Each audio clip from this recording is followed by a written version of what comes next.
Hey everybody, it is Jillian. First and foremost, I want to address a man named David Conrad. I'm not going to do a civil debate until at all, really. I think I will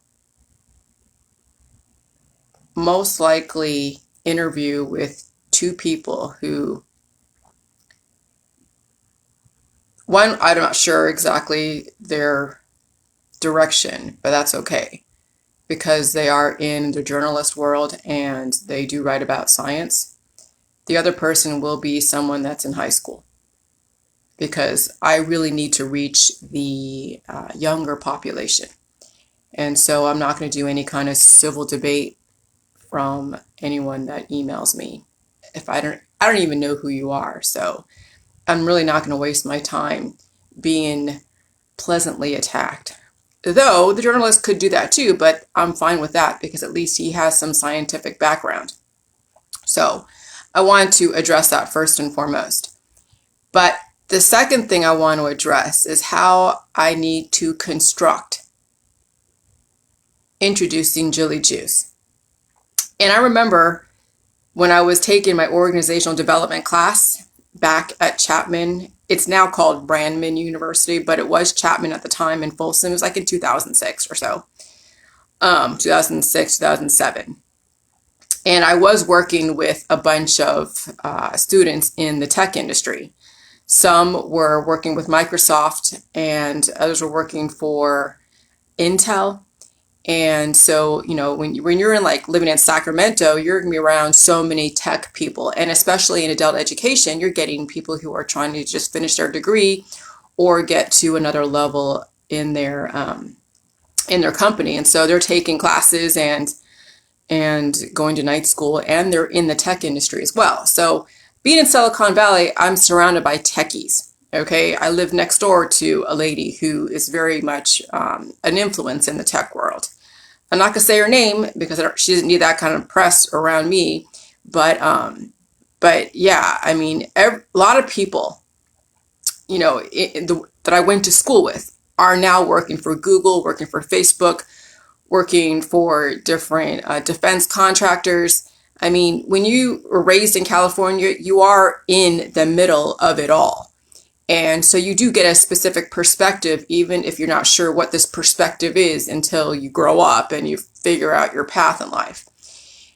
And so the last like 10 years of my life, I've been dealing with my own stuff, as far as my own health issues and then also career issues. I did definitely jockey in between so many different industries.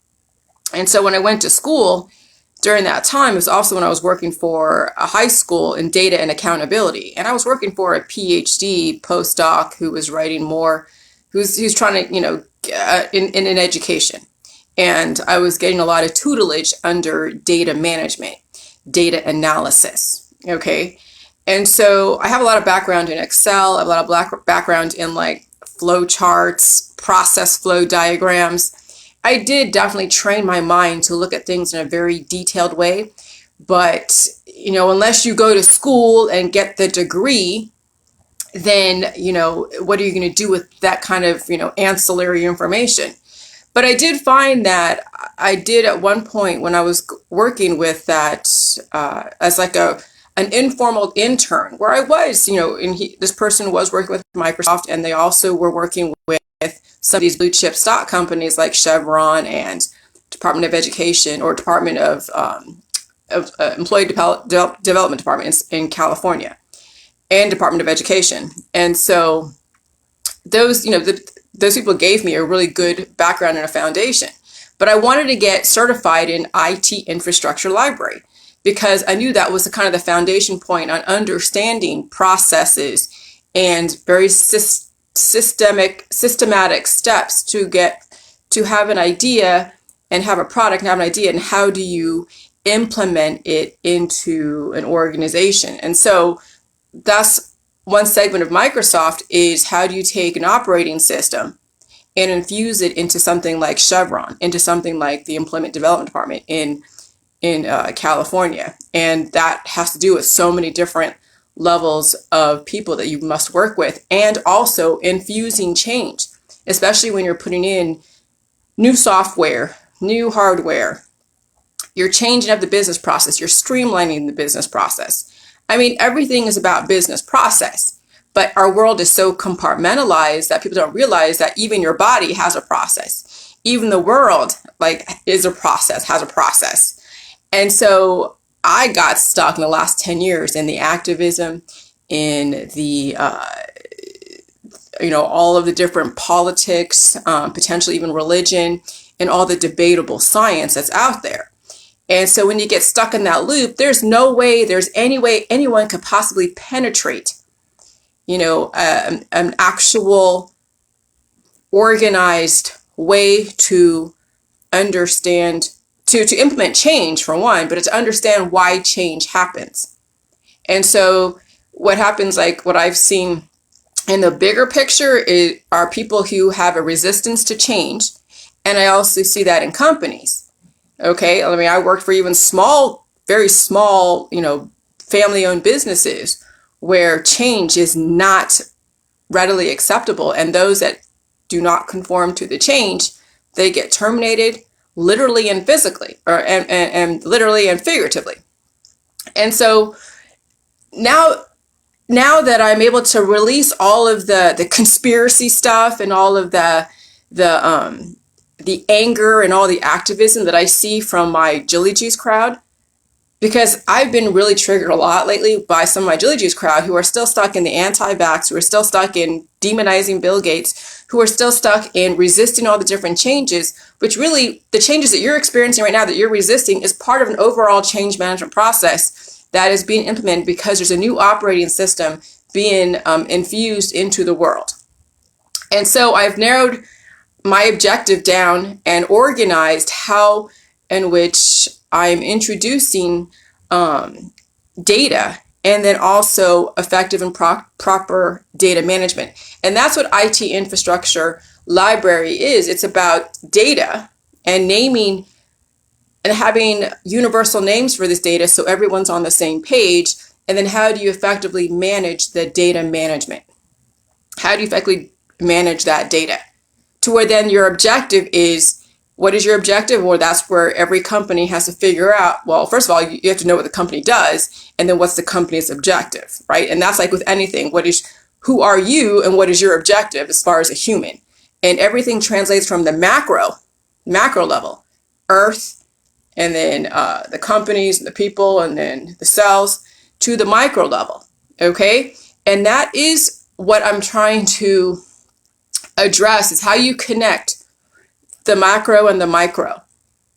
And then how do you get out of all of your arguments, understand why things are what they are, and understand both sides of every argument, and then implement your own operating system with your own change management process. So then your objective is to stay alive, because that is really ultimately people's objective, is to stay alive and to be a well-functioning person in our society where you don't get thrown in jail.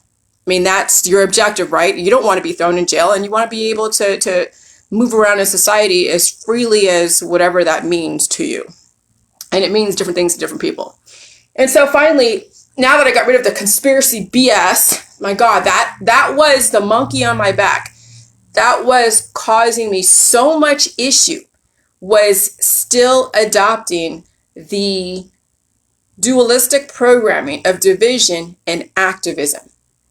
And then I've had this information in my head about business process reengineering for so many years. Even when I worked for a few insurance agencies, and I'm trying to implement some of the things that I was trained to do, which was to use Visio and map out all the different departments, map out all the different functions of the departments, and then do decision-making arrows and if-then equations. If this person says yes, then you go here. If this person says no, you go here.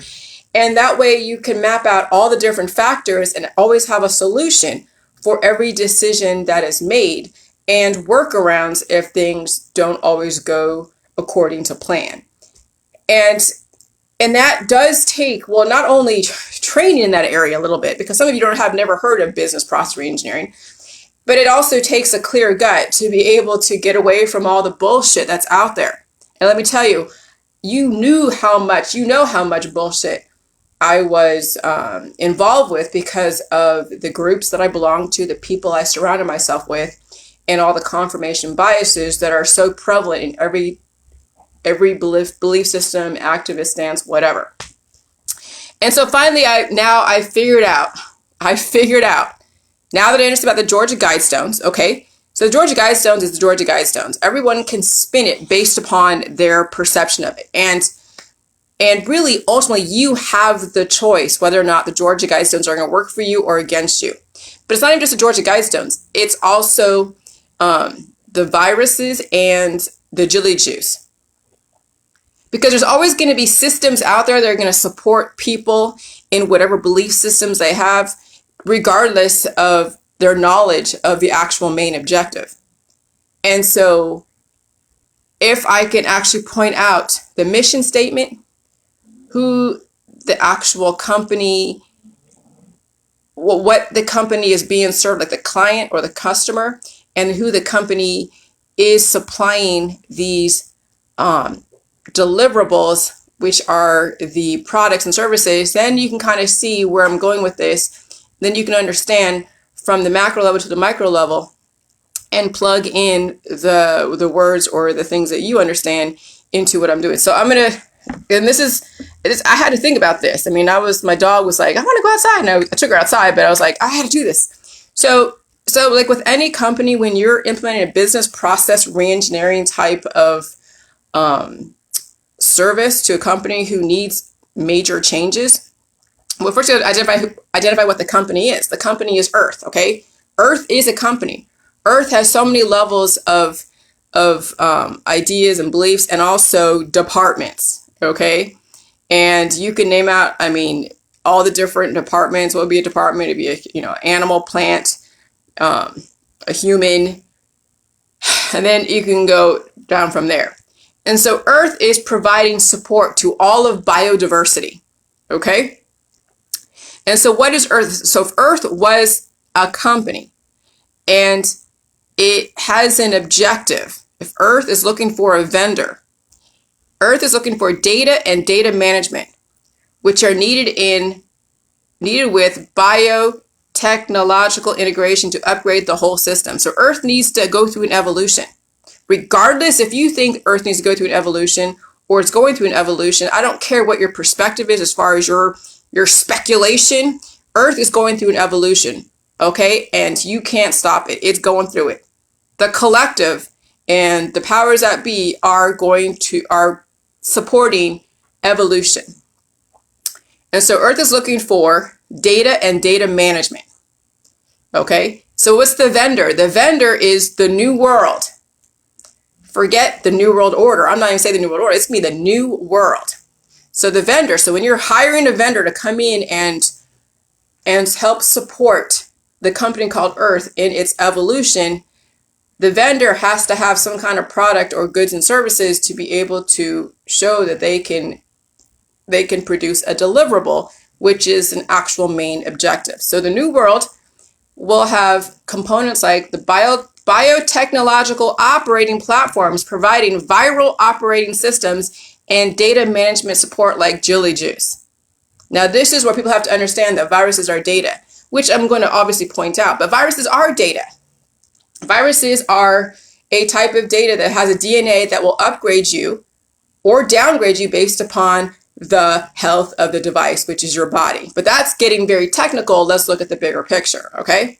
So vendor is called the new world, and it holds, and its products and services are biotechnological operating platforms providing viral operating systems and data management, which is Jilly juice. The Georgia Guidestones. The Georgia Guidestones and immortality are the mission statement. So it's not just the Georgia Guidestones and everything that's in the Georgia Guidestones. What I'm going to add to the Georgia Guidestones, what's missing, is immortality, okay? Which has never really been introduced before in this type of context. And so that's what's going to be new in all this, all right? So the Georgia Guidestones and immortality are the mission statement. and the goals it must achieve through the rollout and implementation. So Jilly Juice and the viruses, or virus, are the proprietary products of the New World, categorized as goods and services to support Earth, who hold biodiversified customers called humans, plants, and animals. Because viruses are data, so is Jilly Juice's data management, and then you as a person have to understand and get on board with this language. If not, you will not survive the change management process, which most people out there who are dinosaurs and companies who are doing things from MS-DOS have an issue with working with, Apple. And so people get terminated, they get laid off, they quit, just like the truckers who don't like transitioning from a paper log to an e-log. They had more freedom with the paper log. They can go and subvert their documents so it looks like that they were here and there and everything, and they can get more hours in, which is more money. So the government's like, okay, we don't want truckers crashing, so we need to have an e-log so we can then electronically follow what they're doing, so we don't have people working more than they should and then causing accidents, okay? So there's been a lot of people who resist the change management process and resist the technological platforms that are used to make things easier, like automation, office automation, transportation automation. There's so many things that are automated, and you as a person are going to have to figure out how to evolve to this automated society. And if you have trouble evolving to this automated society, most likely you're having trouble automating to Jilly Juice. Those of you who are still stuck in your activist platforms most likely will have an issue with Jilly Juice at some point. You will quit it at some point because you'll have the inability to evolve. Okay? And I already see that with a lot of my Jilly Juicers. I see that's why only a few people can stay on Jilly Juice, and some will get on it for a minute and be like, rah, rah, this being bought, and then get off it at some point and then pretend they're on it. And then you can see them saying, oh, Bill Gates sucks, and attacking somebody, right? All right. So the Jilly Juice and the virus are the proprietary products of the New World, categorized as goods and services to support Earth, who hold biodiversified customers called humans, plants, and animals. To roll out this type of change, one is a change management process. And right now, you guys are experiencing the change management process. You're seeing different language being used on mainstream television. You're seeing diversity being put out there, of which some of you are politically and religiously against. You're seeing that we have new ways of doing business. Some people are finally taking a rest on unemployment. Restaurants are not doing as well as they used to. People are going to have the choice now to be exploited or to figure out and redirect their energy. And that's kind of right now what you guys are giving the opportunity to, is to redirect your energy. And that's why Jilly Juice is so important. That's why you take the time to do Jilly Juice and get off your bullshit activist bandwagons that are going to be futile, and you actually learn how to evolve and adapt to this environment. So to roll this type of change, the change management process is number one. Number two, the business process reengineering analysis project. That is everything that you're experiencing. And so with the Jilly Juice, you're going to be going through, as you're doing, you're going to be analyzing your poop, your symptoms, the way in which you manifest your behaviors to the world. You'll be analyzing everything if you're that aware. If you're not aware, you'll be doing your automatic bullshit stuff, which I separate myself from a lot of people who've done that. I unfollowed a lot of you because you're still stuck in that old world of activism and attacking people, places, and things. And so the analysis for those that are actually self-aware is when they're re-looking at their behaviors, when they're re-looking at the way in which they operate, they're re-looking at relationships, they're re-looking at everything, the foods that they eat and why they eat them. And it's good that you're eating all the foods, but do you realize that you have imbalances? And so what do you have to do to kind of figure out your daily intake of food and how you manage the release process, the waterfalls, constipation, all the different, diagnosable conditions that may come up because you're going through a change. Okay. And then eventually, after all is said and done, which is what the Jilly Juice handbook is establishing the best practices guidelines. At some point, when it all said and done, and we've gone through all the different data analysis, then Jilly Juice, which we've done the last 4 years, that's what the last 4 years has been doing, is the change management process was back in 2016, 2017. The business process reengineering was when Dr. Phil and everybody else was attacking me, and then me going back and forth, back to the drawing board, going back and forth with the government, with different law enforcement, with all the different detractors out there, and I've gone through that type of BPR. And then you guys will personally go through your own business process reengineering. And so eventually there'll be an establishing of a best practices guidelines for you in your personal life, as well as then for Jilly Juice and the rest of the world with immortality. And so there are observable indicators. The process is on target. And so observable indicators are pain, the symptoms of pain.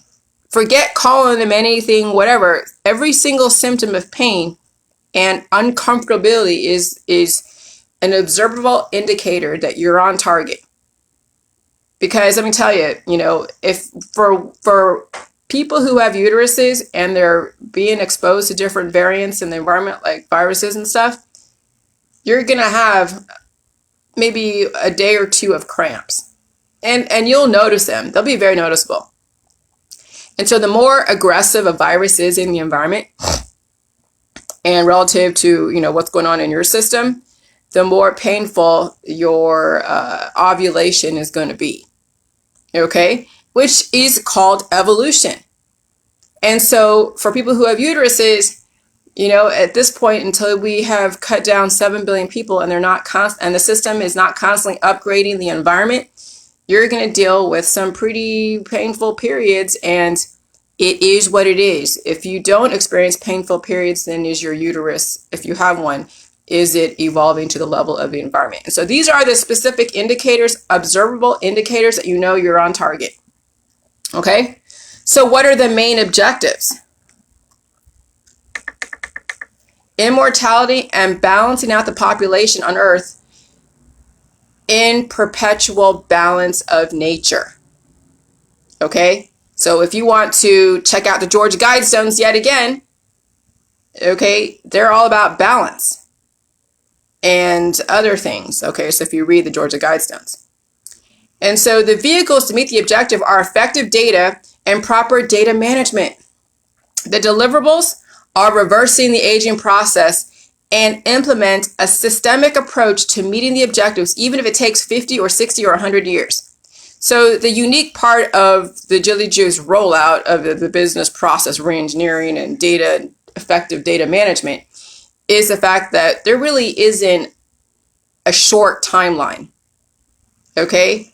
The timeline is going to be an ongoing one because, well, first of all, we don't know how long it's going to take to actually meet the actual objective of the Georgia Guidestones from 7 billion to 500 million. So that could take 100 years. That could take 200 years. But people have speculated they want to do it in like 30 years, which is like, whoa, that's a pretty aggressive. But hey, I don't want to speculate the timelines. Anytime you shock a system, whether it's the earth or whether it's your body, it's not a bad thing, but it's a very painful process. That's why I don't say drink a gallon of Jilly Juice your first time. You start a little bit, right? You drink a cup, you drink 2 cups, you drink 3 cups, and let your body kind of acclimate to the new environment.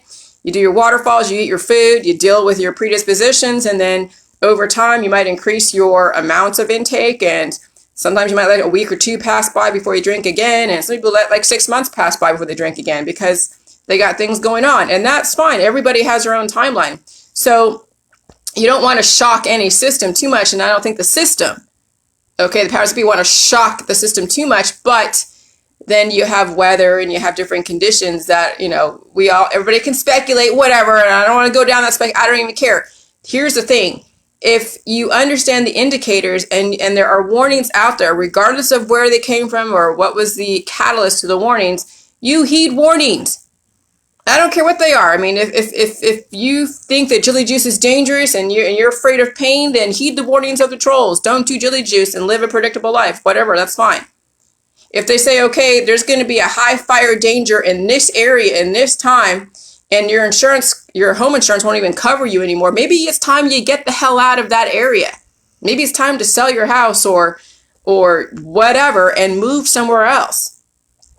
Heed indicators, whatever it is relative to your belief system. Heed the indicators, because you can't control the bigger picture. You can only control how you're going to align yourself with the bigger picture, but you can't control the bigger picture. Okay? And so my book is it's called The Handbook for Life. It's called, Human Immortality, or The Immortal Human, and then The Handbook for Life, and it's going to be best practices. The objective is to finally establish best practices for Jilly Juice, as well as for the overall objective of balancing Earth and balancing humans with Earth. And yes, it may seem rather aggressive from 7 billion to 500 million, but it could happen in 200 years. It could happen in 50, 100 years. I don't know. But no matter what you speculate the timetable, okay, you always have a choice. You always have a choice until you don't. Okay? And so for me to be credible out there, even if the best practices haven't been condoned by the authorities in politics, religion, and science, it doesn't even matter. It actually is very appropriate that I can create my own best practices for Jilly Juice and have a specific objective. I understand the overall bigger picture of the Georgia Guidestones because somebody erected that. It's pretty well known, even though it's in the conspiracy world, there is an objective to, obviously you're looking at, there's an objective to sustainability, environmental balance. When you have so much growth in one area, that's called cancer. Don't be a cancer on this earth. Some people are so like, I don't say religious, but they're all about life, right? And they don't realize that life has to be balanced in specific ways. Do you have to die? Not necessarily, but if those choose to pass away, if those choose to take whatever that's out there that's offered in the therapeutics, let them do it, because guess what? You don't have to do it, and guess what? They may be sacrificing themselves for you. Okay? And so, and if you give people access to this knowledge, maybe they won't make that choice. But if you're keeping Jilly Juice to yourself, which many of you are doing, and you're still on your bandwagon of anti this and anti that and this and whatever, but you're not giving anybody a choice, then what the hell are you doing? Then you're basically kind of like helping them along to their eventual death, because they're not going to do Jilly Juice and they're not going to get the therapeutics that you don't agree with. So then you're a hypocrite. And that's what I'm trying to get across, is that a lot of people out there in the anti-whatever world, who are in the Jilly Juice world, will not give Jilly Juice any kind of credibility to their audience, but they're so willing to go and judge people on their choices of medical behaviors. And I think that right there is just, it's so like disappointing, and so it shows the kind of people that I don't want to deal with. Okay?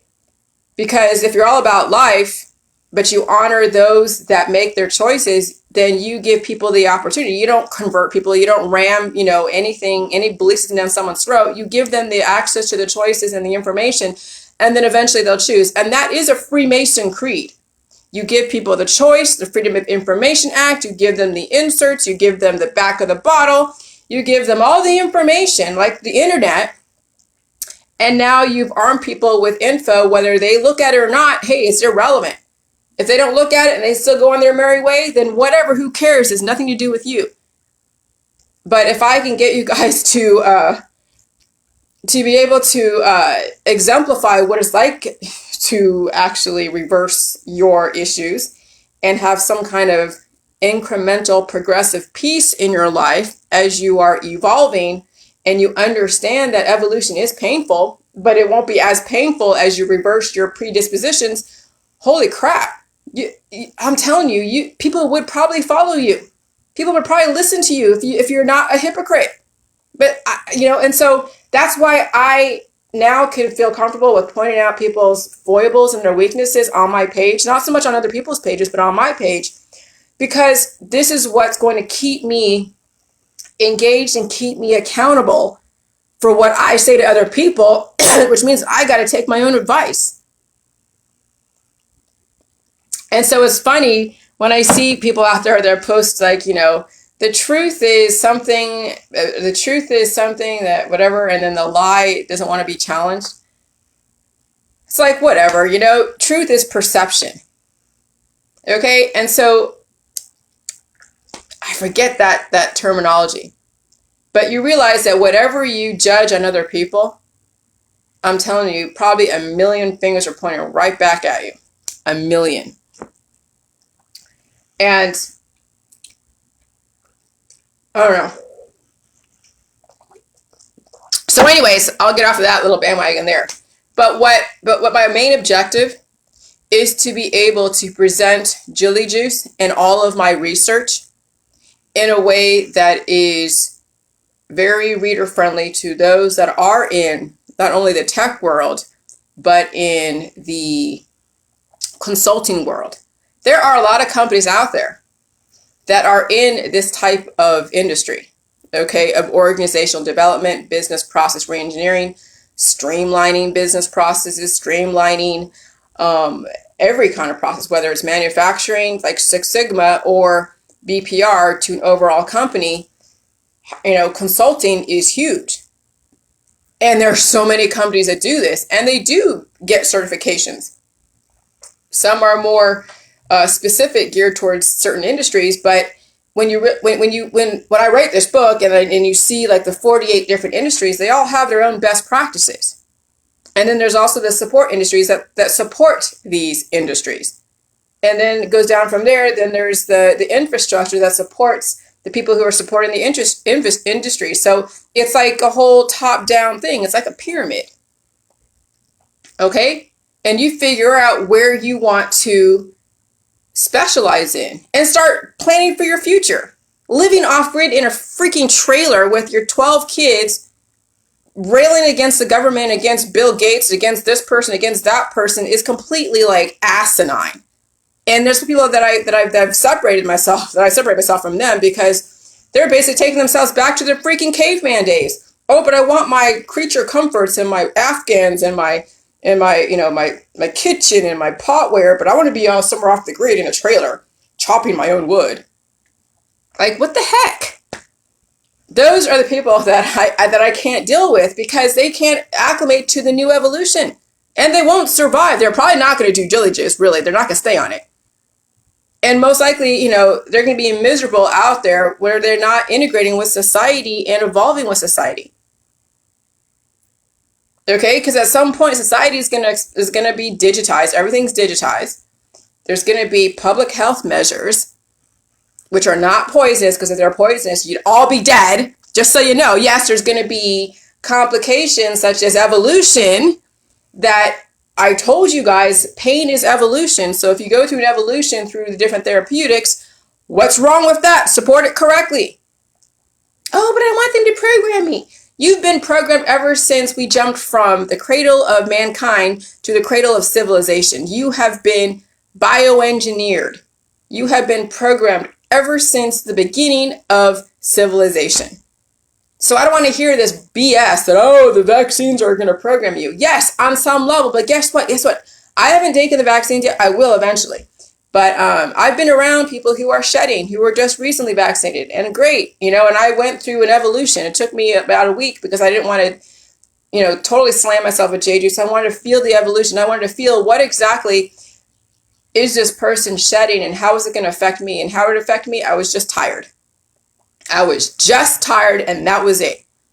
I don't have any predispositions like cancer, disease, and chronic illness that are going to flare up and cause more of an evolution, which I have to support, which really is what's going on out there is people have predispositions. And so when they do get exposed to viruses or therapeutics and the body needs to evolve, they see an exacerbation in their predispositions. Well, if you just deal with your predispositions, then down the road when you get exposed to new viral entities or therapeutics, you'll just be tired and go through your own evolution of, you'll be eating a lot. Like I ate a bunch of food and I was tired and had a little constipation, but the JHs kind of helped push everything through my system and release the excess. And then I started my period right after that because my uterus had to evolve to the level of the environment.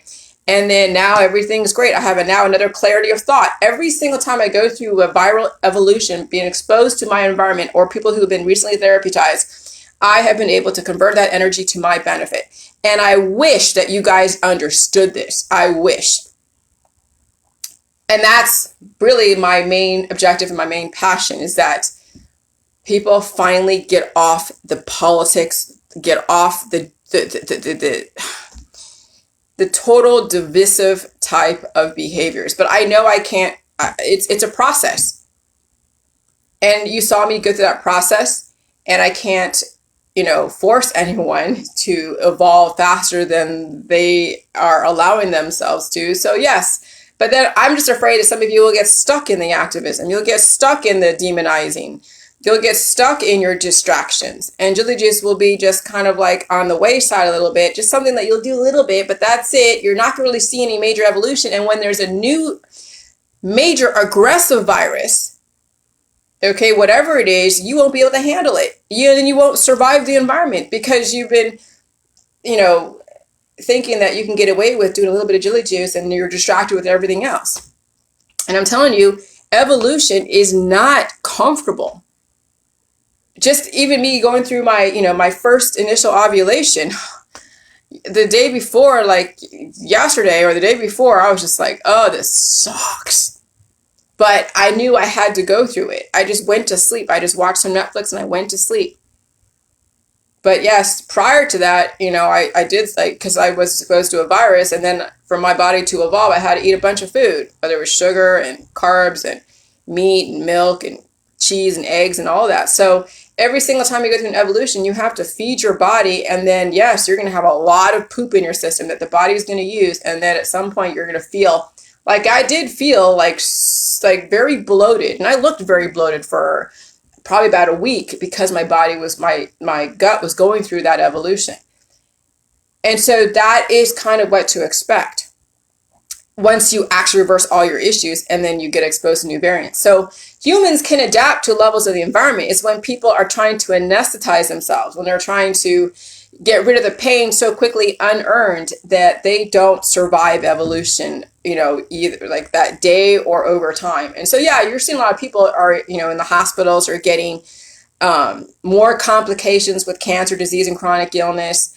They were maybe recently went to radiation chemotherapy, and it only lasted a year for them because their body wants to evolve, but they don't have what it takes. The thermodynamics is way more than their body can take. And so, yes, they can't afford really any more therapeutics, because how much more can you kill in your body, which is basically what therapeutics are. That's what oncology is killing the evolution.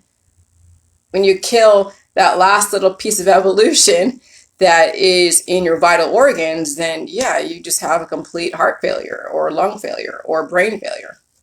So, I tell you what, there is a method to all this madness out there. Bill Gates, I'm telling you, he is very innovative. I'm telling you, he is very innovative. No, he doesn't have a degree in freaking science, but neither do I. But guess what? I devised something like Jilly Juice. I took my few years in college, okay, especially in organizational development, and I had a very condensed, informal internship because I really wanted to, what the person was looking for was kind of like free labor. And since I was so eager to learn, I wanted to make the process flow diagrams. And so, so he would have these meetings with these different companies or these different, the different departments. And I would attend some of the meetings, and he would get all the different components of the organization, and I would map them all out on the process flow diagram and do all these different, arrows and everything. And then the different departments would then map out all of their procedures, policy and procedures, and papers and things are involved. And then he would go and confirm that, and then mark out things and add things, and then give it to me. Then I would go in and reconfigure it again, and then he would present it with his own analysis, say, okay, we can take out this, and let's do this, and da-da-da. So he would analyze, and he would implement and introduce, and then finally, when everything is said and done, department heads are like, okay, that's great. Then he would present it to the enterprise level, to where they see the bigger picture of how their system-wide automation was going to be. And ultimately, maybe it saved the company, millions and millions of dollars because of how they automated the processes. And so that's kind of what it is that you're doing with J-Juice, is you're going back and forth you're like, okay, should I eat this food now or should I eat this food later? And you're always going back and forth and analyzing every single business process through the J-Juice, through what you're doing with, how you're implementing JJuice, with your work schedule, with your family schedule. Where are you putting JJuice as a priority? Or is it not a priority? Is it just something like, oh, I'll just do a sip here and a sip there and that's it? There's no way you're going to get evolution with doing a sip here and a sip there. So being trained in this, I have to be able to present it in such a way like that. And so eventually, yes, I do want to get ITIL certified, and I want to get other certifications, not just because I want to go work for companies, because it gives me more of the professional development and more verbiage that I can use to help people understand what Jilly Juice is and how to implement it in their life and have it be a business process in their personal life. Because in your life, you have so many different departments and different priorities that must be factored in when you do JJuice. So that way you can make room for everything. But then, your main priority is that you get yourself reversing the aging process. Because if you die, then how are you going to pass down life to your kids? And how are you going to pass down this type of process to your kids? And your kids have predispositions that you gave them and they're not reversing it. At some point, those predispositions are going to kick in. And then that kid's going to have no future because they're busy battling an illness. Okay, and so that's all I'm trying to do is just give you guys the opportunity to share this and have life in a measured way expand in your world. And that's why Jilly Juice is very compartmentalized, because only a few people will understand it. So that really speaks to then from 7 billion to 500 million. 7 billion people out there are not going to do Jilly Juice. Or I'm sorry, 6.5 billion people are not going to do Jilly Juice. But maybe 500 million will. Or maybe 100 million people do Jilly Juice. And 400 million will be through the cycle of the system. They will be the CRISPR kids, the worker drones that the system has figured out how to tweak their genome to give them a specific lifespan. And then most of the really weak people have been gone already. So that's why you have 500 million. And so 100 million will be the leaders and the innovators and those that will just kind of enjoy life. And then there'll be 500 or 400 million that are going to be just going through the cycle, the reproduction. It'll be guided reproduction carefully. They'll be the ones that the system is really going to use and exploit and then throw away. And that's kind of how I see the future, is that some of you are going to have kids that are going to be exploited with a very predictable lifespan and then be thrown away as soon as they're not useful anymore. And I hate to say that, but that's true. Okay, it happens now and it will happen in the future, but now you have a choice. All right, bye.